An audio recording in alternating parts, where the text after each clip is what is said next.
हम लोगों ने दो तीन कॉन्सेप्ट को पहले पढ़ा था और उसी कॉन्सेप्ट का आगे का लेवल यानी एक लेवल और आगे बढ़ जाएंगे। क्या कि बाबू रे, चीनी का प्राइस अगर 10 रुपीज पर केजी है और अगर क्वांटिटी में मैं 10 केजी चीनी खरीदता हूं तो हमारा जो टोटल एक्सपेंडिचर जो आ रहा है वो ₹100 हो जा रहा है। ये हम लोगों ने पढ़ा था। हमारा क्वेश्चन में क्या बोला गया था कि इसे कांस्टेंट कर दिया गया था और ये बोला गया था कि आपका प्राइस यानी चीनी की प्राइस को 25% से बढ़ा दिया जाए तो क्वांटिटी में कितने परसेंट की कमी करना होगा कि एक्सपेंडिचर हमारा कांस्टेंट होगा। क्या हो जाएगा? कांस्टेंट हो जाएगा। यहां तक तो बोला गया था हमारा। लेकिन यहां पर आप लोग को यह पता होना चाहिए जब ये कांस्टेंट होगा तो एक बढ़ेगा, यानी हम लोग पूरा कॉन्सेप्ट क्लियर कर दिए थे कि अगर हमारा टोटल एक्सपेंडिचर अगर हमारा कांस्टेंट होगा तो क्वांटिटी क्या हो जाएगा? वो क्या हो जाएगा? डिक्रीज कर जाएगा। क्वांटिटी क्या हो जाएगा बच्चों? डिक्रीज कर जाएगा। तो जब क्वांटिटी डिक्रीज कर जाएगा तो ये कॉन्सेप्ट तो हम लोग पढ़ चुके थे कि भैया कि अगर 20% से चीनी का प्राइस को बढ़ा दिए तो चीनी का प्राइस 5 था, 5 से बढ़कर 6 हो गया, घट गया 6 से 5, कितना घट गया? 1/6 का कितना था? 16.2% आंसर।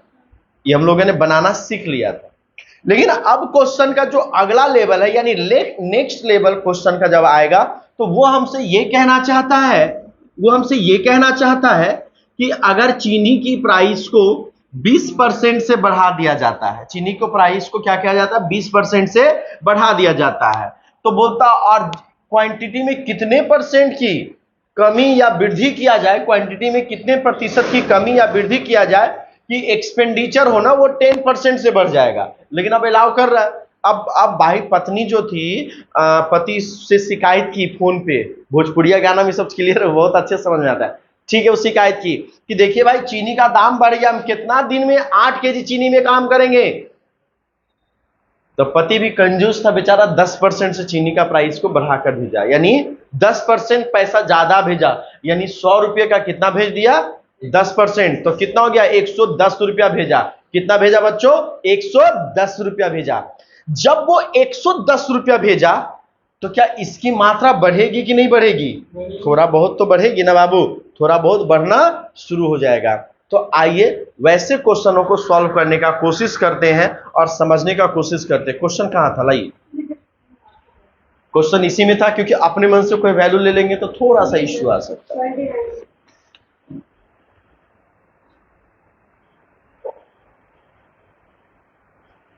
बोलता है यदि एक त्रिभुज की ऊंचाई 40% बढ़ाई जाती है तो उसके आधार में कितने प्रतिशत की बढ़त की जाए ताकि उसके क्षेत्रफल में 60% का इंक्रीमेंट हो जाए। बाबू इसमें कोई टेंशन लेने वाली बात नहीं है, क्वेश्चन है ये।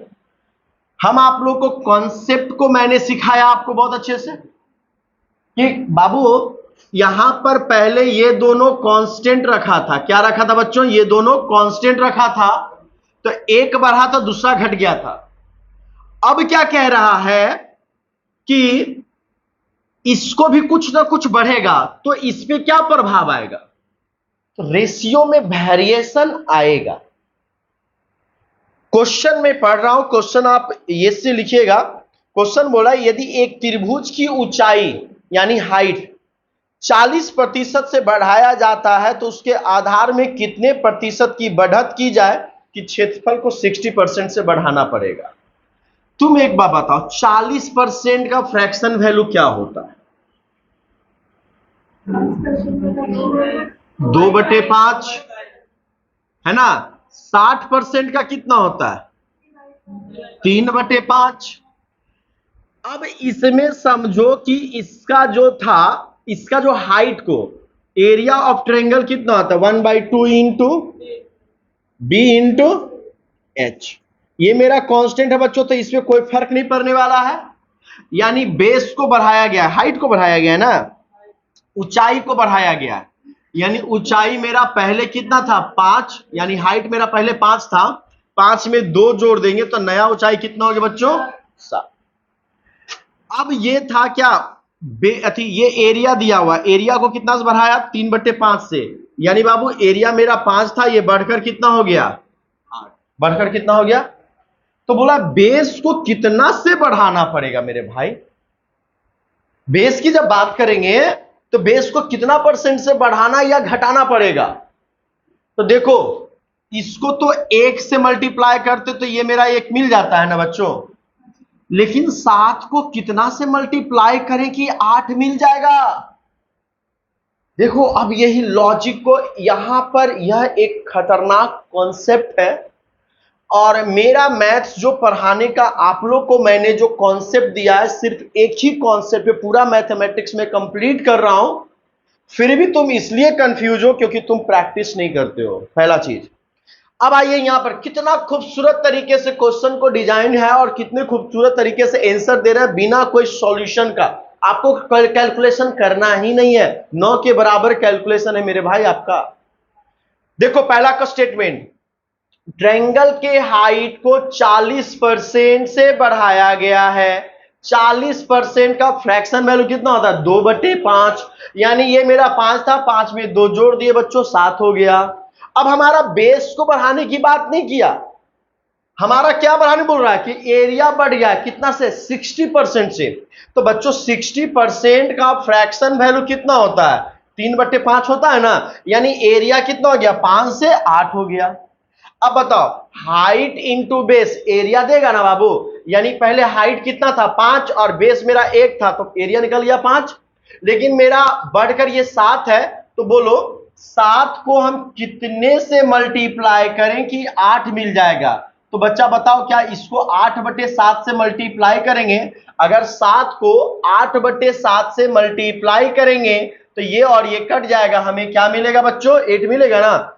यानी यहां पर तो हमें देखना है कि मेरा एरिया 8 है और हाइट मेरा कितना है बच्चों? 7 है। तो कितना से मल्टीप्लाई करेंगे? 8/7 से मल्टीप्लाई कर देंगे। किससे मल्टीप्लाई करेंगे? 8/7 से। कोई दिक्कत यहां तक? कोई प्रॉब्लम नहीं? अब तुम हमको एक बात ईमानदारी से बताना कि अगर ये अनुपात में ये 1 है बच्चों और ये 8/7 है, तो क्या ईमानदारी से बताना ये वाला वैल्यू बाबू 7 और ये वाला वैल्यू 8 नहीं हो जाएगा? हो जाएगा ना, बोलो ना, हो जाएगा ना। बताओ बाबू रे, एरिया मतलब बेस कितना बढ़ा? 1 बढ़ा, कितने पे? 1/7, यानी कितना जब 14.2/7% is your right answer. 14.2/7% is your right answer. बोले चीजें समझ में आई आप लोग को? नहीं आया? नहीं आया? कुछ भी समझ में नहीं आया? यहां समझ में नहीं आया? बताइए बेस में, बेस का अनुपात पुराना वाला और नया का कितना है? यहां 1 है और यहां कितना है? 8/7।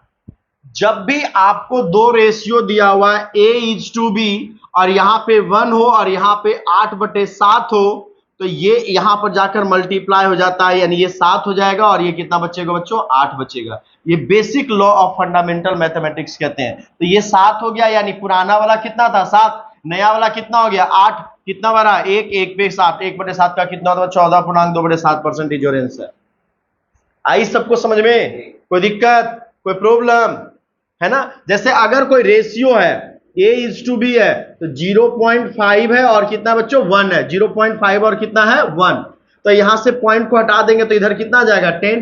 तो इसको काटेंगे, कितना जाएगा? 1:2 का रेशियो हो जाएगा। कितना जाएगा? 1:2 का रेशियो हो जाएगा। अगर बाई चांस मान लीजिए कि कोई रेशियो है आपका ये 2/3 है और मान लेते हैं कि ये 1/2 है, ठीक है ना? तो ये रेशियो को क्रॉस मल्टीप्लीकेशन कर देते हैं, तो ये कितना जाएगा? 2 2 4 और ये कितना जाएगा? 3। तो रेशियो कितना जाएगा? 4:3, है ना? तो उसी तरीके से हमारा फॉर्मेट ये आया था, उसी तरीके से हमारा फॉर्मेट ये आ गया कि पहला कि ये 1 है और ये कितना बच्चों? 8/7 है ना? तो ये इसके नीचे कुछ नहीं तो कुछ, तो क्रॉस मल्टीप्लीकेशन करेंगे तो ये मेरा 7 हो जाएगा और ये यहाँ 8 का 8 ही रह जाएगा। तो ये कॉन्सेप्ट होता है यहाँ पे समझने के लिए, ठीक है? चलिए और बोलिए, और कोई डाउट्स है? और कुछ पूछना चाहते हैं इसमें? और कोई स्टेप? देखो ये स्टेप में यहां पे चैलेंजिंग आ गया था भाई, किससे मल्टीप्लाई करें? तो डरना मत, जो तुमको चैलेंजिंग है ना वही आसान करके हम दे रहे हैं। कितना आसान है? अगर हम इसको डेसिमल में कन्वर्ट करते तो डेसिमल में कन्वर्ट करना बहुत ही डिफिकल्ट है, लेकिन हमको उस ट्रैक पे जाना ही नहीं है। हमें कहा जाना है कि भैया अगर 6 को कितना से मल्टीप्लाई करें कि 7 मिल जाए? अच्छा तो 6 को क्या करेंगे 7/6 से मल्टीप्लाई कर देंगे, जो रहेगा उसको डिनोमिनेटर रखेंगे, जो लाना है 7/6 हो जाएगा। आई बात समझ में? तो इन सब चीजों को, टूल्स को अगर आप यूज करते हो तो आपका मैथमेटिक्स स्मार्ट नहीं, बहुत स्मार्टेस्ट हो जाएगा। मैथमेटिक्स स्मार्ट ऐसे नहीं, मतलब सिर्फ कॉन्सेप्ट से नहीं, इन सब चीजों को भी सीखना पड़ता है, तभी आप स्मार्ट बन पाते हैं। ठीक है ना? चलिए आगे का क्वेश्चन देखेंगे। आगे का कौन सा क्वेश्चन था, लाइए क्वेश्चन दीजिए। हाँ चलिए नेक्स्ट क्वेश्चन है बाबू। लिखिए क्वेश्चन लिखिए। चीनी का मूल्य 20% से बढ़ जाता है। जल्दी लिखिए। चीनी का मूल्य 20%, 28 नंबर क्वेश्चन है। तो एक परिवार अपनी खपत में कितने प्रतिशत की कमी करे, तो एक परिवार अपने खपत में कितने प्रतिशत की कमी करे ताकि खर्च सिर्फ 10% से ही बढ़े, ताकि खर्च सिर्फ 10% से ही बढ़े, ताकि खर्च सिर्फ 10% से ही बढ़े। जल्दी से बनाइएगा। आप लोग भी, जो बच्चे ऑनलाइन देख रहे हैं वीडियोस को, बनाकर कमेंट में जरूर से जरूर आप डालिएगा आंसर को। अगर आपको आता है तो जरूर से जरूर आप आंसर को आप डालिएगा, नहीं आता है तो आप कंटिन्यू बने रहिए और ज्यादा से ज्यादा अपने दोस्तों का वीडियो को जरूर पहुंचाइए, जिससे अगर पढ़ाया ही जा रहा है तो ज्यादा से ज्यादा लोगों को फायदा मिल सके। ठीक है, आइए। चीनी का प्राइस कितना से बढ़ा था बच्चों? क्या मैं इसको 5 से 6 लिख दूं? आप लोग को कोई भी दिक्कत होगा क्या? प्राइस कितने % से बढ़ाने के लिए बोला है? क्या बच्चों 10 से 11 हो जाएगा? कोई दिक्कत होगा? टोटल एक्सपेंडिचर 10% से बढ़ाना। बाबू प्लीज मत बनाओ कोई भी, अभी समझ लो, कोई बात नहीं है। ठीक है बाबू, देखो क्या स्टेटमेंट बोला। प्राइस 20% से बढ़ा, 5 से 6 मैंने किया, एक्सपेंडिचर 10% से बढ़ा, 10 से 11 मैंने कर दिया। 5 को कितने से मल्टीप्लाई करेंगे? 6 को कितने से मल्टीप्लाई करेंगे बाबू? 6/11 से मल्टीप्लाई करेंगे, 11/6, बस इसीलिए दिए थे। कितना से मल्टीप्लाई करेंगे बच्चों? 11/6 से। तो क्या हमको 11 मिलेगा ना? अब मेरे को बताओ कि अगर तुम्हारा यहां पे क्वांटिटी 2:11/6 में आया बाबू, तो क्या ये बढ़कर इसको यहां मल्टीप्लाई करेंगे तो ये 12 हो जाएगा, यानी ये 12 हो जाएगा और बच्चों ये कितना हो जाएगा? 11। अब बताओ प्राइस कितना घटा है बाबू? 12 से घटकर कितना हो गया? 1 घटाना, 1/12 हुआ बाबू, तो 1/12 का कितना होता? 8.1/3% और आंसर बोलो। क्या मजाक है कि नहीं? क्या है ऐसा बोल दिया भाई जो इसमें समझ में नहीं आ रहा? बताओ, ऐसा तो नहीं हो रहा कि ज्यादा आसान हो गया तो मस्ती में मटर गश्ती करने लगे? चीजें कितना आसान है। क्या कोई कैलकुलेशन करना पड़ा आपको? क्या कोई फॉर्मूला याद करना पड़ा? बढ़ने का मतलब सबको समझ में आता है कि भाई बढ़ गया।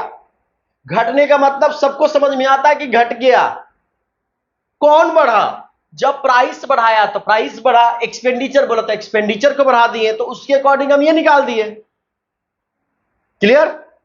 अब हमें एक बात बताना, छापांति बात इधर देखो, छोड़ दो, कुछ मत छापो, सीखो यार। यहां पर तुम लोग सबसे बड़ा गलती देखिए, कभी भी मैं बोल रहा हूं, अगर टीचर बोल रहा हो ना तो पेन कभी भी मत चलाना।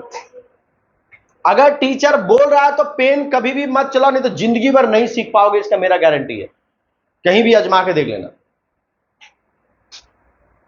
जिस समय टीचर चुप रहे तब पेन आप जो चढ़ना है कीजिए। ये सब पढ़ने का ट्रिक होता है यार। हम बोल रहे हैं, फालतू चीजें तो नहीं है बोल रहे जो तुम लिख रहे हो, ठीक है? और यही चीज इंपॉर्टेंट बातों को मिस कर जाते हो तो फिर तुमको लगता है सर क्या बोल रहे थे, भूल गए। नहीं करना है ऐसा काम। आइए, मैंने सिंपल सा बोला कि बाबू यहां पर क्वेश्चन बोल दिया, क्वेश्चन का अधिकार है, जो बोलना चाहे वो बोले, हमको कोई फर्क नहीं पड़ता। पहला बोला, जब सबसे फर्स्ट टाइप पढ़ाया बोला था ये दोनों कांस्टेंट है, तो ये बढ़ा रहा था तो ये घट रहा था, ये घटा रहा था तो ये बढ़ जा रहा था। जरूरी थोड़ी ना है कि यही बार बार बोले, इसी के बारे में बार बार बात करेगा, जरूरी थोड़ी ना है। अब देखो हम कुछ मैजिक मतलब कुछ आपको माइंड से रीडिंग करके क्वेश्चन पूछते हैं, आप बताइए, जवाब दीजिएगा मेरे को। आप किसी विशेष दिन चीनी खरीदने गए तो आपको दुकानदार 20% ज्यादा चीनी दे दिया, इसका मतलब क्या हुआ होगा? पैसा आप सेम दिया, पहले भी 100 रुपया का चीनी खरीदते थे, अभी भी 100 रुपया चीनी खरीदते हैं, तो क्वांटिटी आपको 20% ज्यादा दी, इसका मतलब क्या हुआ होगा? चीनी महंगा या सस्ता? कितना परसेंट घटा होगा? अभी तक हमारा क्वेश्चन सिर्फ और सिर्फ यही बोल रहा था कि चीनी का प्राइस को 20% से बढ़ा दिया गया तो क्वांटिटी में कितने परसेंट की कमी होगी। मैंने ये पढ़ाया, मैंने अभी जो क्वेश्चन पूछा वो नहीं पढ़ाया, क्या वो नहीं बनेगा भाई? प्राइस को कुछ नहीं किया है, बोला क्वांटिटी 20% ज्यादा मिला, यानी क्वांटिटी 5 से कितना मिला? तो प्राइस क्या हुआ होगा? 6 से 5 नहीं हुआ होगा, तो प्राइस कितना घटा होगा? 1/6 का कितना होगा? 16.2-3%। बोलो क्या दिक्कत था? अब बोलोगे सर ये क्वेश्चन नहीं पढ़ा है भाई, कुछ भी बोले हम पे क्या फर्क पड़ता, हमें तो बस इतना बढ़ने का मतलब आगे बढ़ना, घटाने का मतलब एक घटा देना, या जो भी न्यूमरेटर है कि नहीं? ये लॉजिकली। अब आ जाओ, प्राइस के बारे में बढ़ा रहा है, एक्सपेंडिचर बढ़ा रहा है, और हमसे पूछा क्वांटिटी के बारे में, मैंने निकाल दिया। कभी कभी क्वांटिटी भी और ये भी देगा तो ये भी तो पूछ सकता है, तो क्या उसमें नहीं बनेगा? तुमसे बनाना है, बनेगा। यानी ऐसे इंक्रीज और डिक्रीज का कोई भी क्वेश्चन होगा, बिना कैलकुलेशन किए हुए आप कोई भी क्वेश्चन का आंसर दे सकते हैं। अब कॉन्फिडेंस आया? अरे अब कॉन्फिडेंस आया? सोचो आप कितना खूबसूरत सा क्वेश्चन को डिजाइन कर रहे हो, कितना खूबसूरत सा क्वेश्चन को बना पा रहे हो। क्वेश्चन बोल रहा है कि एक आयत की लंबाई को 10% से बढ़ाई जाती है, उसकी चौड़ाई में कितने प्रतिशत की बदलाव किया जाए ताकि क्षेत्रफल 20% से बढ़ जाए। आयत यानी रेक्टेंगल, रेक्टेंगल की लंबाई को 10% से बढ़ाया गया बच्चों। 10 से कितना हो गया? 11। ये लेंथ होता है, ये ब्रेथ होता है, और ये क्या होता है? एरिया। ताकि एरिया 20% से ही बढ़ेगा। आप तो माथा पकड़ लेगा, ले सर अब कैसे मल्टीप्लाई करें? भाई इसको 1/2 से मल्टीप्लाई करो ना, 5 ही तो आएगा।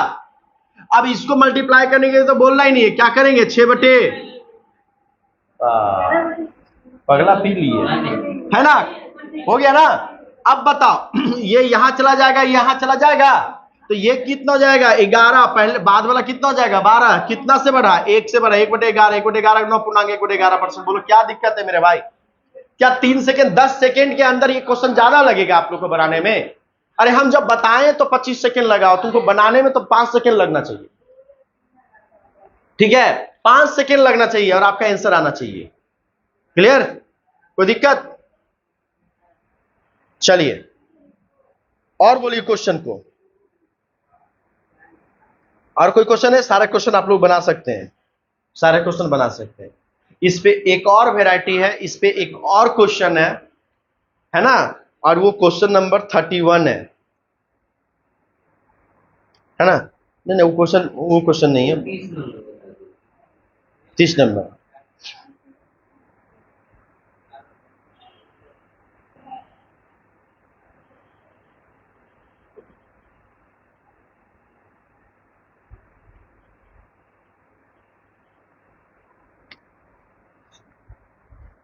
क्वेश्चन नोट कर लीजिए अच्छा से, ठीक है ना? क्वेश्चन में कोई फर्क नहीं पड़ रहा है, क्वेश्चन बहुत आसान है। प्रारंभिक खपत और नया खपत। अच्छा बाबू आओ सब मेरे साथ बोलो, प्रारंभिक लेंथ कितना था? बढ़ने के बाद लेंथ में कितना हुआ? प्रारंभिक ब्रेथ बेस कितना था? 11। बढ़ने के बाद बेस कितना हो गया? प्रारंभिक एरिया कितना था? नया एरिया कितना हो गया? क्लियर हो गया ना? अगर नया एरिया का वैल्यू दे देता बाबू 60, तो पुराना एरिया 10 गुना पे, तो पुराना एरिया नहीं निकाल लेते बाबू 10 गुना पे, यानी कितना हो जाएगा? 50। अगर जितना गुना पे होगा उतना ही गुना पे सारा कुछ हो जाएगा, चूंकि हम चीजों को रेशियो में रखे हैं तो रेशियो का लॉजिक यही कहता है कि अगर एक चीजें मल्टीप्लाई होती हैं तो कोई भी चीजों को उतना ही रेशियो से मल्टीप्लाई कर सकते हैं, ये रेशियो का लॉजिक कहता है। अब एक क्वेश्चन बोला, चावल का मूल्य 32% से बढ़ा दिया गया। बाबू हम लोग को तो कोई टेंशन नहीं है। 32% का फ्रैक्शन वैल्यू कितना होता है? 8 चौक 32, 25 चौक 100। यानी बाबू चावल का मूल्य बढ़ाकर 25, 8, 5, 13 यानी 33 हो जाएगा। बाबू चावल का मूल्य यानी प्राइस पहले 25 था, बढ़ाकर कितना कर गया? 33 कर दिया गया। यदि प्रारंभिक खपत 300 पैसा, हाँ अपना खर्च, एक परिवार अपना खर्च यानी क्वांटिटी ये हो गया और ये एक्सपेंडिचर हो गया, तो एक्सपेंडिचर में 10% ही बढ़ाना चाहता है, यानी 10 से 11 ही करना चाहता। कोई दिक्कत नहीं है। बताओ इसको कितने से मल्टीप्लाई कर देंगे तो कि 10 आ जाएगा? आंख बंद करेंगे, आंख बंद करेंगे, 10/25 हो जाएगा ना बच्चों। इसको 1/3 से मल्टीप्लाई करेंगे बच्चों तो 11 मिलेगा ना। जिसे देखो 33 है इंटू 1/11, सॉरी 33 को 11 लाना है ना बाबू, तो क्या करेंगे 1/3 से मल्टीप्लाई कर देंगे तो कितना जाएगा? 11 हो गया ना बाबू। ईमानदारी से बताना बाबू कि पहले वाला खपत कितना हो जाएगा? जैसे 10/25 है इज इक्वल टू कितना? 1/30, तो ये इसके साथ मल्टीप्लाई हो जाएगा, तो प्रारंभिक खपत कितना था? 30, और नया खपत कितना हो गया बच्चों? 25 हो गया ना बाबू। हुआ कि नहीं बाबू? आशीष बताओ प्रारंभिक खपत कितना? प्रारंभिक खपत कितना? मेरे अकॉर्डिंग ना 30 है, लेकिन क्वेश्चन से कितना दे रहा? 396 केजी। जितना 30 का जितना गुना पे ये होगा 396 केजी, जितना गुना पे ये होगा उतना ही गुना पे ये भी होगा। कितना जाएगा? 25 को भी उतना से मल्टीप्लाई कर देंगे, वही आपका क्या हो जाएगा? आंसर। वही आपका क्या हो जाएगा? आंसर। ठीक है, फिर से समझो, फिर से आराम से समझा रहा हूं। आप देखिए यहां पर जब इसको सॉल्व किए तो ये बच्चा हो गया 30 और ये बच्चा कितना हो गया? 25। मेरा प्रारंभिक खपत कितना था? 30, लेकिन क्वेश्चन से कितना दे रहा है? 396। 30 का कितना गुना पे? कुछ भी गुना पे आएगा, जितना गुना पे ये आएगा उतना ही गुना पे इसको भी मल्टीप्लाई कर देंगे बच्चों, वही हमारा क्या हो जाएगा? आंसर हो जाएगा। इसको 30 से नहीं काटा करो, इसको काटो 3 से, 10 बाद में जोड़ देंगे, तो 3 से काटेंगे तो कितना जाएगा? 1, 3 और 2, और पॉइंट यहां पे दे देंगे ना, तो इसको ही मल्टीप्लाई किससे करेंगे? 1, 3.2 को, और किसी दुनिया में किसी भी नंबर को 25 से मल्टीप्लाई करने का लॉजिक मैं सिखा चुका हूं। मल्टीप्लाई करेंगे, आपका आंसर आपके हाथ में। बोलिए समझ में आया चीजों को? निशा है ना, समझ में आया? आशीष काहे पूछता है ऐसा क्वेश्चन बाबू? बहुत दुख होता है। इजी नहीं था? क्वेश्चन पढ़ो ना, क्वेश्चन पे काम किया करो। समझ में आ गया यहां तक? चलिए मिलते हैं नेक्स्ट वीडियो में, यानी नेक्स्ट क्लास में, बहुत अच्छे क्लासेस के लिए। ठीक है।